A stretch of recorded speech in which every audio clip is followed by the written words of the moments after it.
Viewers সবাইকে স্বাগতম। আশা করি আপনারা সকলেই সুস্থ আছেন, ভালো আছেন। তো আজকে আলোচনা করব ফিনিক্স 20 এই ট্যাবলেটটা নিয়ে।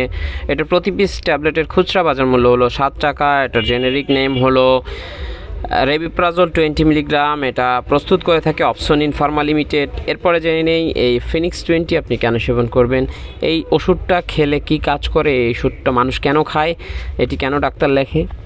এটি সেবনের ফলে gastric ulcer, peptic ulcer, duodenal ulcer, gas, পেটে ব্যথা, বদহজম, বুক জ্বালা পোড়া, পেট ফাঁপা ইত্যাদি চিকিৎসা আপনি সেবন করতে পারেন। এটি গ্যাস্ট্রিকের ওষুধ, ব্যথার ওষুধের পাশাপাশি সেবন করা যায়। সর্বোপরি এটি গ্যাস্ট্রিকের জন্য খুব ভালো একটা মেডিসিন। এরপর জেনে নেই এটার সেবন মাত্রা। এটার একটা ট্যাবলেট দৈনিক 2 বার সকালে এবং রাতে খাওয়ার আধা ঘন্টা আগে সেবন করবেন, অথবা চিকিৎসক যেভাবে বলে সেভাবে। এরপরে জেনে নিই এটার পার্শ্ব প্রতিক্রিয়া। এটা সেবনে সাধারণত ক্ষুধা কম বা বেড়ে যেতে পারে, ঘুম ঘুম ভাব, মাথা ব্যথা, ডায়রিয়া, কোষ্ঠকাঠিন্য, এ সকল সাধারণ পার্শ্ব প্রতিক্রিয়াগুলো আপনারা লক্ষ্য করতে পারেন। এরপরে জেনে নেই এটি গর্ভাবস্থা এবং স্তন্যদানকালীন সময়ে আপনি সেবন করতে পারবেন কিনা। এটি গর্ভাবস্থা এবং স্তন্যদানকালীন সময়ে আপনারা সেবন করতে পারেন, তবে চিকিৎসকের পরামর্শ নিলে ভালো হয়।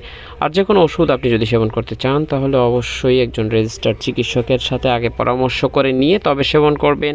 আমার ভিডিও দ্বারা আপনার কোনো উপকারে আসলে তাহলে লাইক দিয়ে চ্যানেলটি সাবস্ক্রাইব করবেন। আপনি সম্পূর্ণ দেখেছেন বলে ভিডিওটা আপনাকে অসংখ্য ধন্যবাদ। দেখা হবে পরবর্তীতে। আল্লাহ হাফেজ, আসসালামু আলাইকুম।